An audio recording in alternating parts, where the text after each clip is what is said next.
Welcome to Let's Talk with Shay Marville.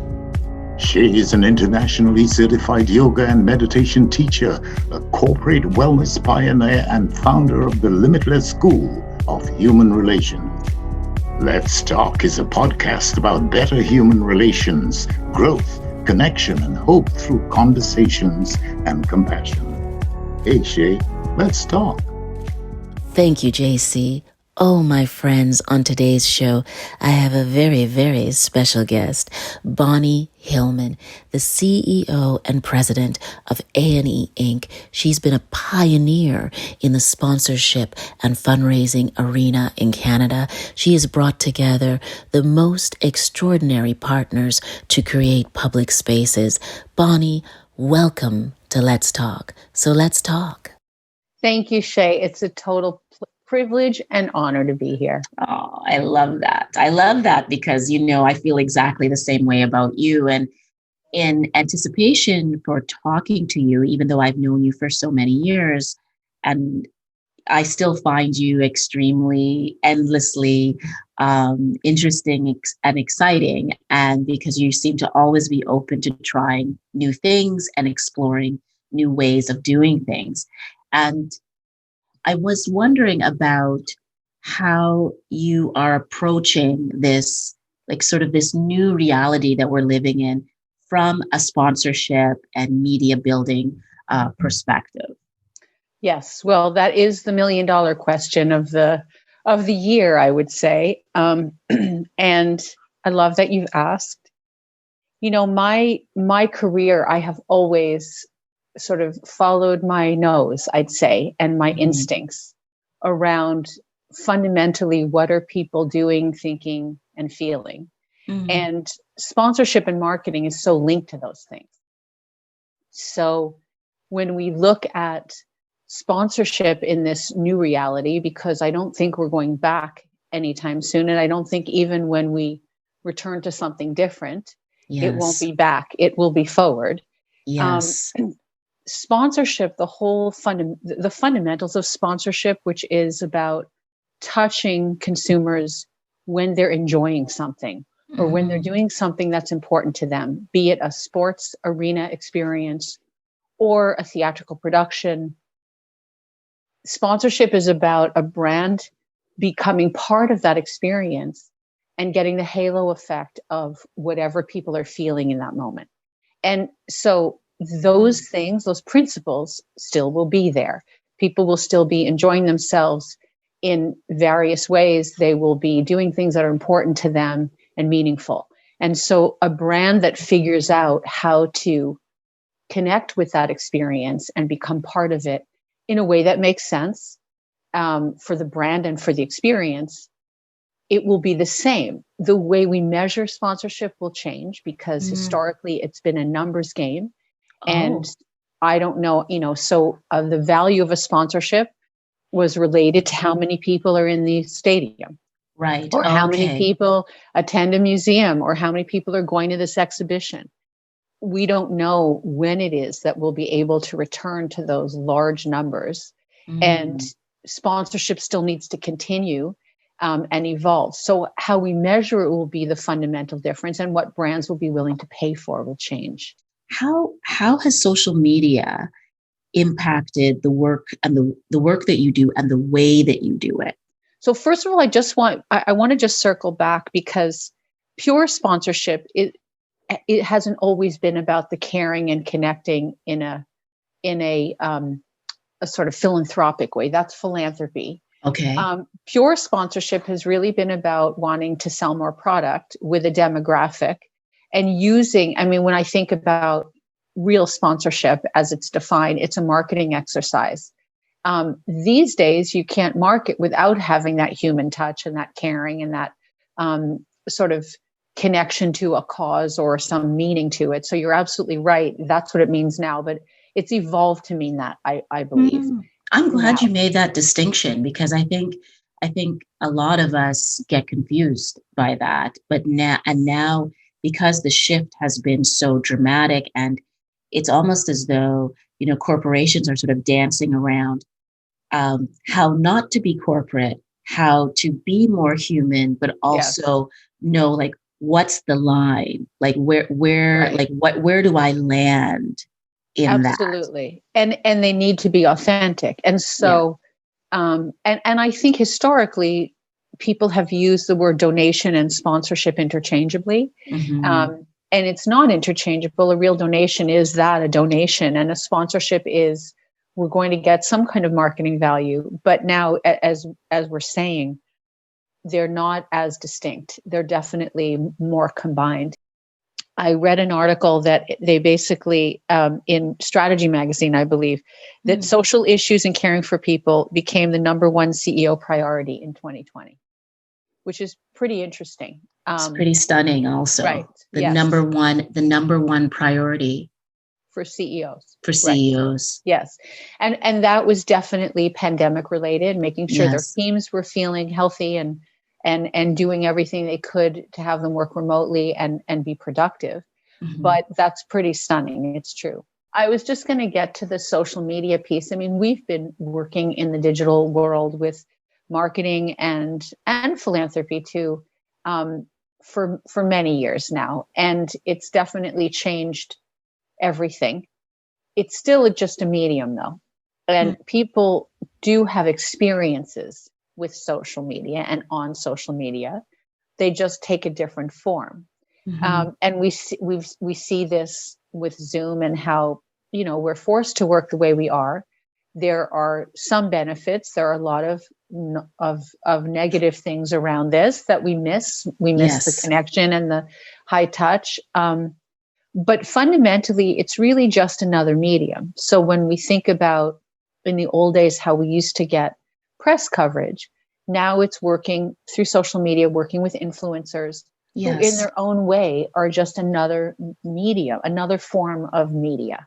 And so Yes. when we step back, and I'm Shay, I'm in an older generation. I'm not a digital native. And so for me, wrapping my head around that, the first thing I need to do was understand that the how has changed, but the what is still fundamentally the same. We're wanting Yes. to connect with people when they're enjoying themselves, when they're feeling the best that they are through, and that's happens on social media sometimes. Sometimes the Sometimes. opposite happens. But Precisely. it is a medium, just like a magazine is, just like television used to have its role much bigger than it does now. I'm glad you used the word digital native because I actually think this is a term that also breaks age down as well because it's true that it's a form that younger humans use, but it's also a form that we're all learning about at the very same time within our generational Yes. blocks. And one of the biggest influencers for me right now has become my two younger children. Yes. So, and I'm amazed by what they learn on TikTok and Instagram, and then share with me, just Right. over conversation. But what I've noticed, especially with my daughter, is that she's really gotten into a lot of movements. She's aware of a lot, like she's aware of corporations in a very significant way, in a way Yes. that I wasn't at 16 years old. Like, so I also wonder about these generational influencers and how that Yes. aligns with what you're doing and building and sort of reprogramming in your industry. Absolutely. And everybody is, I mean, I love what you're saying about everybody learning because it's changing all the time. Everybody's learning, but the a digital native is so much more comfortable Mm. with being very agile in the space. And yes, to your point about your 16-year-old being so much more woke or aware of Mm-hmm. what's happening in the world, I think that's the plus side of social media, in that so much more is accessible to us, without having to plow through, a newspaper like I would have had to do when I was younger. I would have had to look for it rather than it just showing up for me. Completely. And I think that, of course, the danger we know is the echo chamber that we can be part of, that when we all have positions and points of view and opinion, and to really get at what's not fake news and what's the truth, is the downside of that we could surround ourselves with like-minded views that are not at all founded in any kind of truth. Not saying that our kids are doing that, but that's the danger. But no, you're right on. You're right on. I think that I also, my young staff and my sons too, are absolutely show me the way. I remember going to a conference, and there was a gentleman who had written a book called The Modern Elder. And it was really about, he told the story, he was in his 50s and he had run a travel company, and he was actually hired by Airbnb, and to sort of give them some context around the travel industry. But he was an intern in the company. That's fascinating. And the making of a modern elder. And so the flipping of somebody who's had in his case, a 35-year career, to go into an organization and be an intern. And I was so inspired by that there are people on my team who mentor me, who are in their mid-20s, around social media and around not just the mechanics of it, but really around understanding how a 28-year-old gets his or her or their news, what moves them to actually do something versus just passively listening, buy something versus not. I mean, it's fascinating. And I think that's been key for me and very humbling, to be vulnerable enough to realize that, yes, I know lots of things. I have a lot of experience, but the space I'm in now, I need my young staff.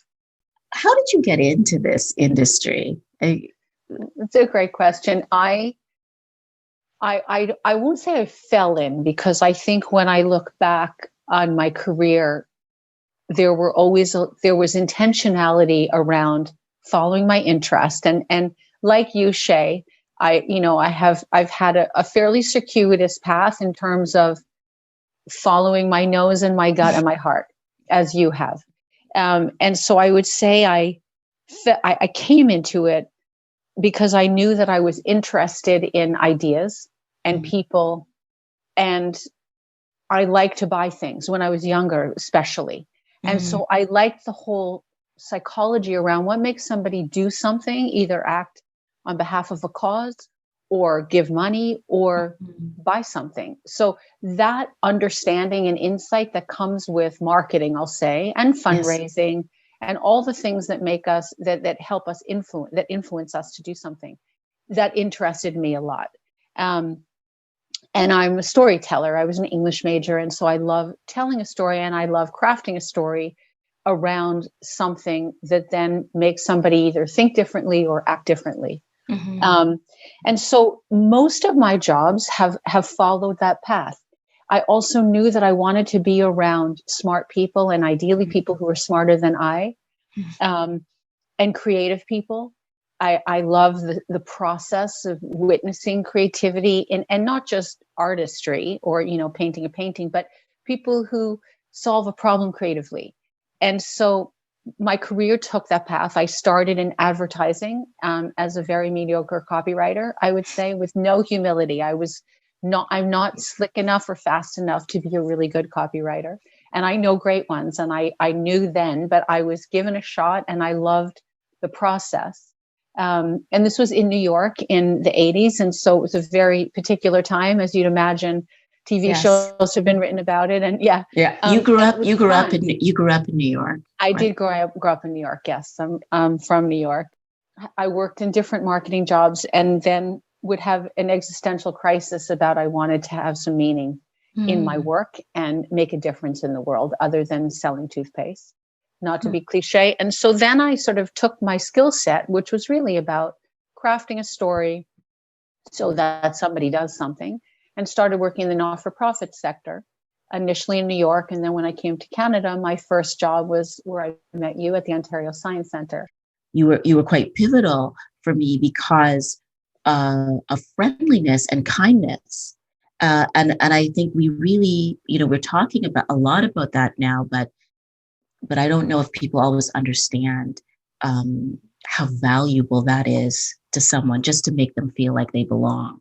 Yes, absolutely. And thank you for acknowledging me. I think it came from a natural curiosity around who are these people, and especially who is this beautiful, young, smart woman who I just want to know her. So I don't think it came from any altruistic place. I think it was genuinely me being curious.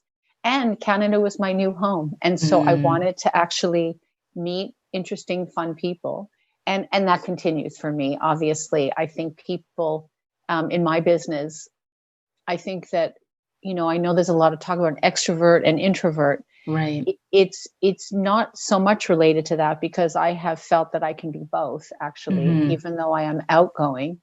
But I have a genuine curiosity of people generally. So, I share that with you because I obviously can be extroverted. I learned to be extroverted because I was actually quite shy when I was young.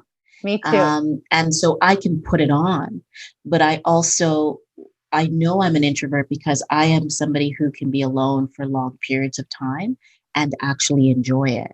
Yes, me too. Hence the need for the meditation and having that as a practice. So it's interesting, these concepts about who's an introvert and who's an extrovert. I think there's 7.8 billion people in the world, so there are probably 7.8 billion ways to exist. Absolutely. I agree. But yes.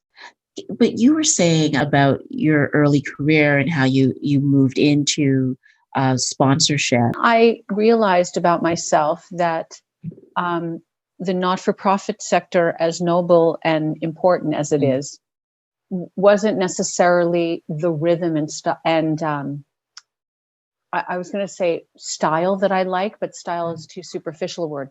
That I felt that I needed a more business-like approach in my work. And so then I kind of went back into working in an ad agency, and sponsorship ultimately for me really came to fruition. I had done sponsorship throughout my career, but when I joined the company I now own 20 years ago, it combined both for me. We were working primarily with museums and cultural institutions, which I loved and am passionate about. But we were doing deals, and I actually love doing deals. And as much as I love storytelling and all of that, I love bringing together two different groups and having them be bigger than each of them were on their own. Yes. And that's the core of sponsorship for me. And so I found my home in that space. And it combined my love of marketing and communicating with my wanting to make a difference. And that continues to be that for me. Is it also sort of a kind of a sense of competition within yourself that you always want to be, better? Because you have crafted some significant deals. I mean, would you be okay with sharing some of what you've done in Canada? Because I mean, it's really significant. Well, thank you for saying that, Shay. I don't know if it's about competing with myself, although that's probably one way to frame it. Yes.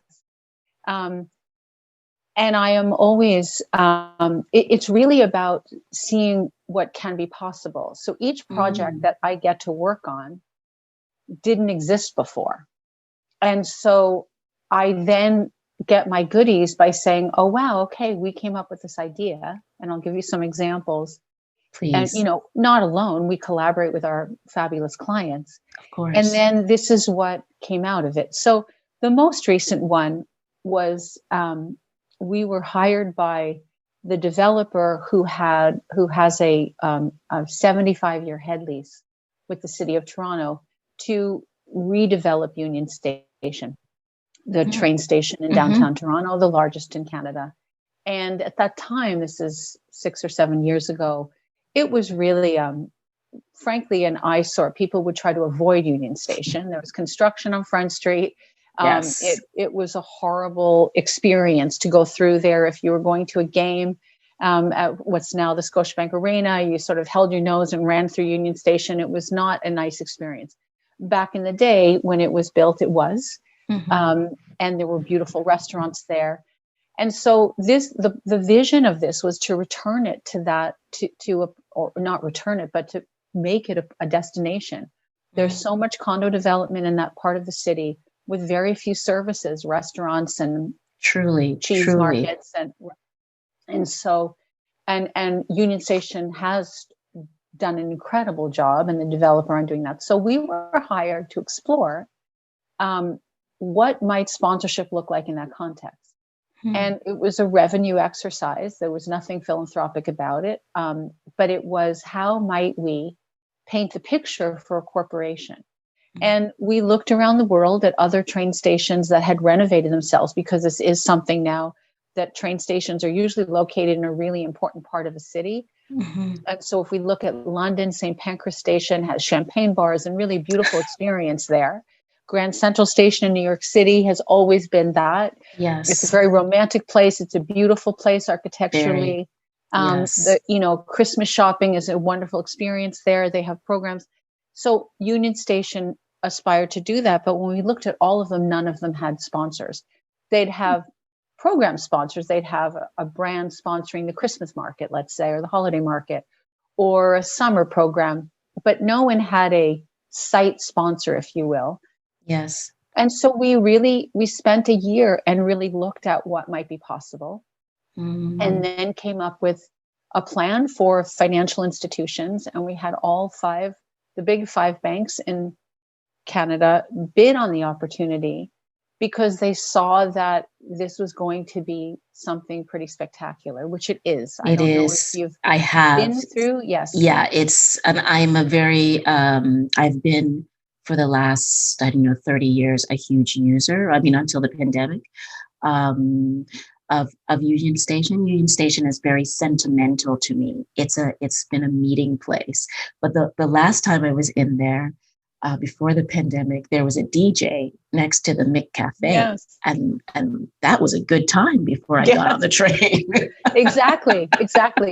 And to your point, the caveat that was, everyone agreed, the city, it's multi-stakeholder, the province runs Metrolinx out of there, Via Rail is national. So many, many stakeholders, many, municipal stakeholders also. Everyone was aligned, including the sponsor, which is TD Bank, that whoever ended up joining forces had to make the experience better.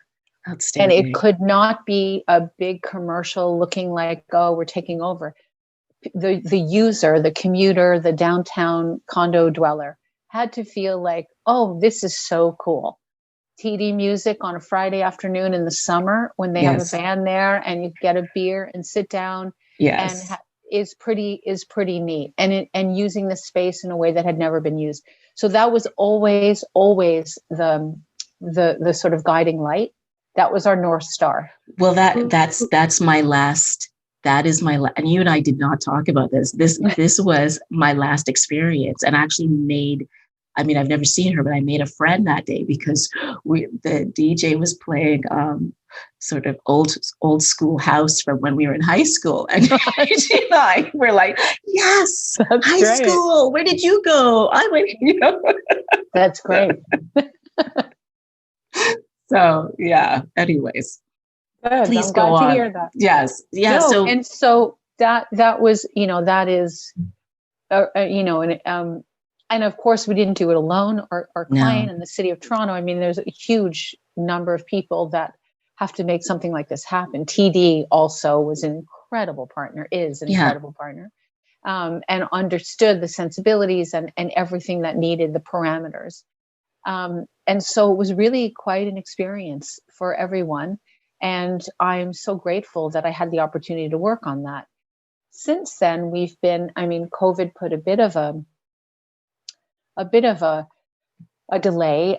We've been working with Calgary Transit to help them figure out how might a sponsor get value in a way that brings value to the Yes. ridership of Calgary Transit in an unprecedented way. And, I used to use the word unprecedented before COVID.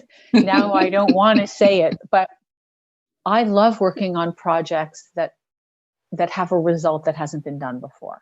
Yes. And when I look at how we stretch the sponsorship fundamentals to work for cities and projects within cities, that excites me a lot. We similarly started a project with Gare Centrale in Montreal, who's undergoing a massive renovation, very similar. Their goal is very similar to what we saw at Union Station. And so we have also been talking to the folks at Penn Station, Moynihan Train Hall in New York City. So those are the projects that get me very, very excited because there's so many pieces to it. There's also the communication around it, which is important. The communication when you do it ahead of time, when it happens. There are a lot of people who still believe that corporations have no business partnering with cities to make things happen. I think that probably has changed. Yes. But there are still people who are worried about that. And so, yeah. Yeah, but I think you get to see in the projects you've described, you get to see an opportunity for a different kind of relationship with a corporate partner that isn't about a title on a building, right? That is about kind of enlivening the experience of the people who use that space or that service. So I think, that's also the, like, going to where people are at.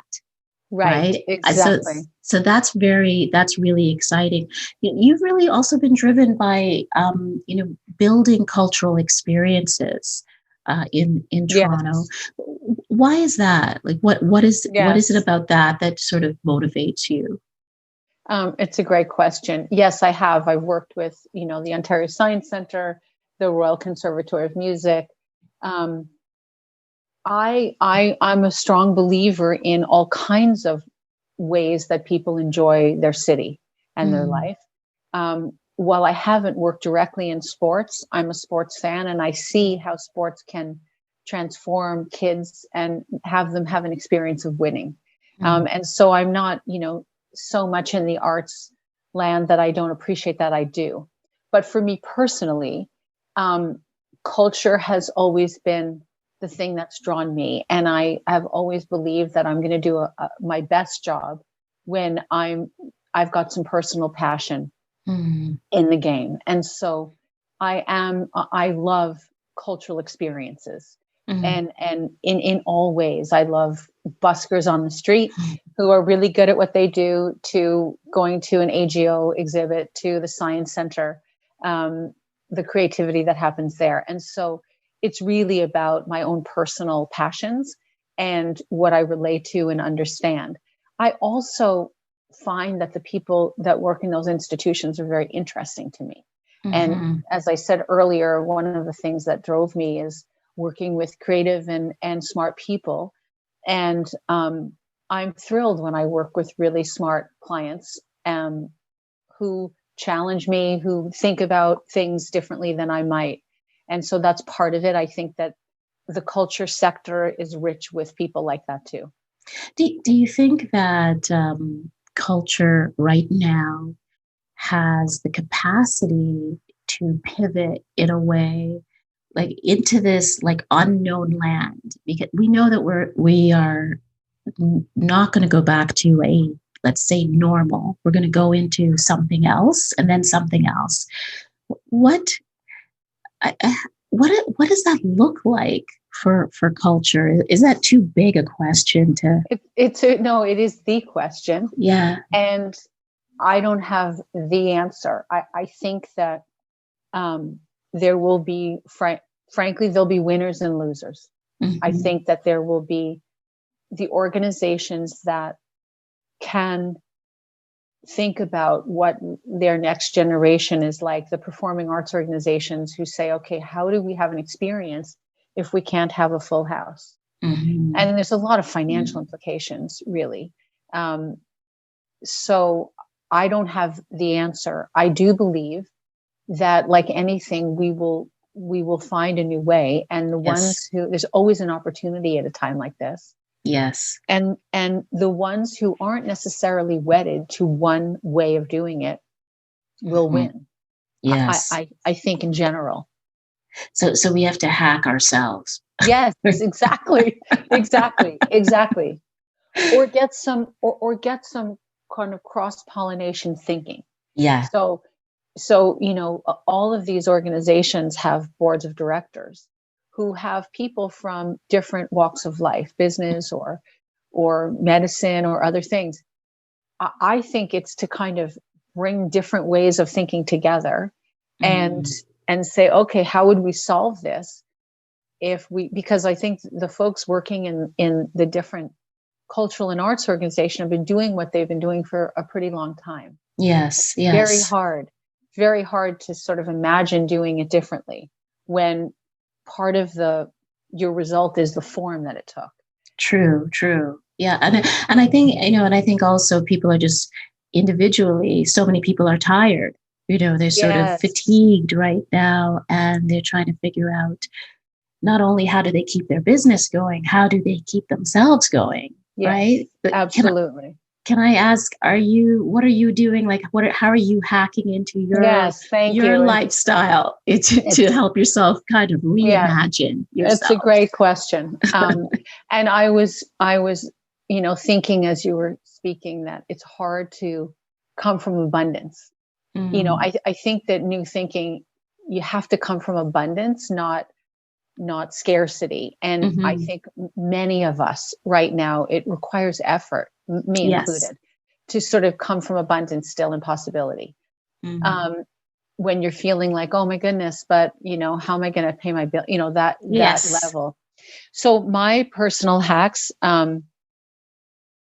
meditation has been the one constant for me. I've been meditating since I was 16. It was a birthday present my mother gave me.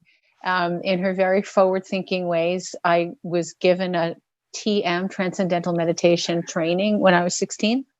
Wow. And so I have been a meditator, mostly on, but sometimes off. I mean, I wouldn't say every single day. Yes. Since I was 16. So that's a long time.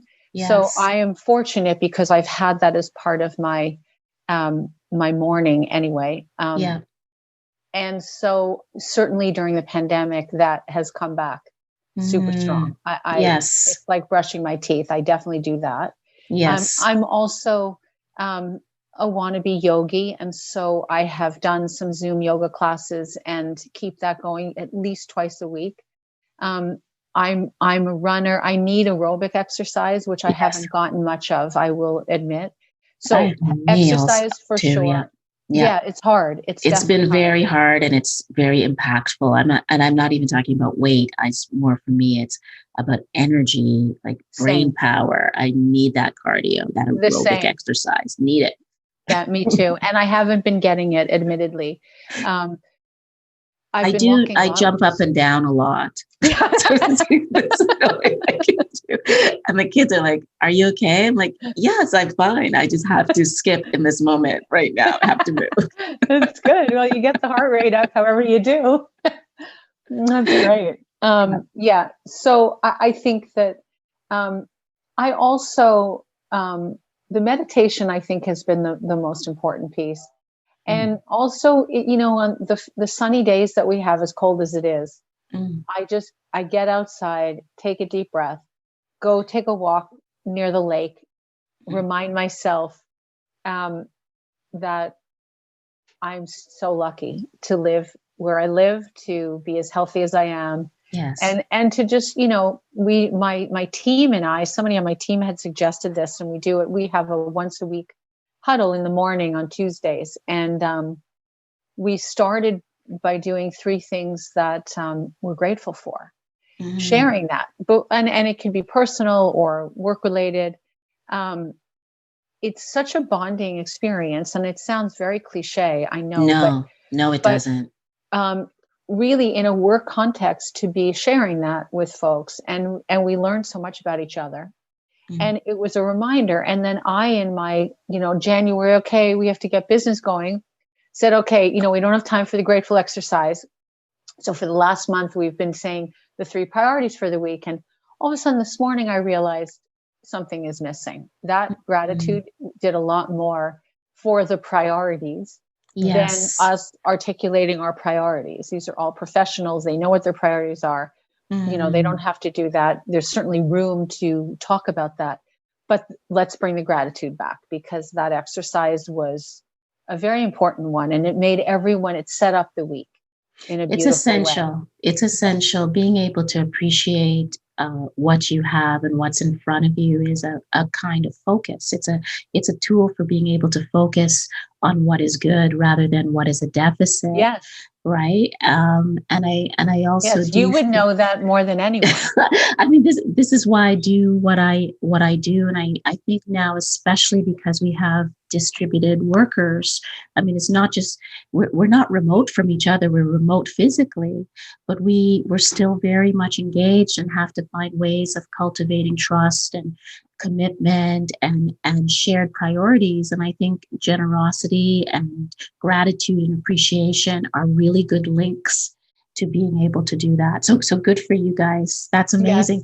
Yes. Now, Bonnie, you know what? The time has gone by very quickly. We're like 45 minutes. I can't, Wow. So I'd love to have you back and sharing some of your tips of, how to grow. I know that's a challenge because, we're all going through lots of things, but you never know how your experience will also inspire someone else, because I know very few people think like you and are so willing to work with such a diverse group of people. I'm talking about, backgrounds intellectually from different types of disciplines. I think that's really powerful and very impactful in building, communities, right? So yes. I want to thank you so much for being here. Do you have a last tip that you want to give? It's always sort of staying awake to yourself and what you're interested in, what you're passionate about, and keeping a sense of humor about it. I say this to my kids all the time. Don't be afraid to fail. Take a job because you're lucky you have one. And you're not going to love everything about it, but pay attention to what you do love about it and what you don't, and understand and learn about yourself. Every job teaches you that. And so to just be very basic, and it's probably not a tip, it's simple but not easy, is stay in tune with how you're feeling. Do I like working with this person? Do I want a bigger company or a smaller company? Do I want to do something on my own? What does that involve? And take the time to get to know yourself in the process. Extraordinary. I think no, seriously, because I think it's not academic, is it? It's not a linear thing. This is a very interconnected experience, trying to figure out where you belong, and especially trying to do that now as we pivot into a new world. Right. Yeah. I'm so grateful for you, and I'm grateful that we've had, all these years, although we don't see each other very often, all these decades, to continue to be friends and to grow professionally. I want to wish you continued success and growth. And I think this city is very lucky to have you as one of the leading developers, creators in the sponsorship arena. So thank you so much. Thank you for joining the conversation. To learn more about Limitless and Shay and her corporate training, life coaching, keynote engagements, and her most recent podcast, go to www.coachshaymarville.com.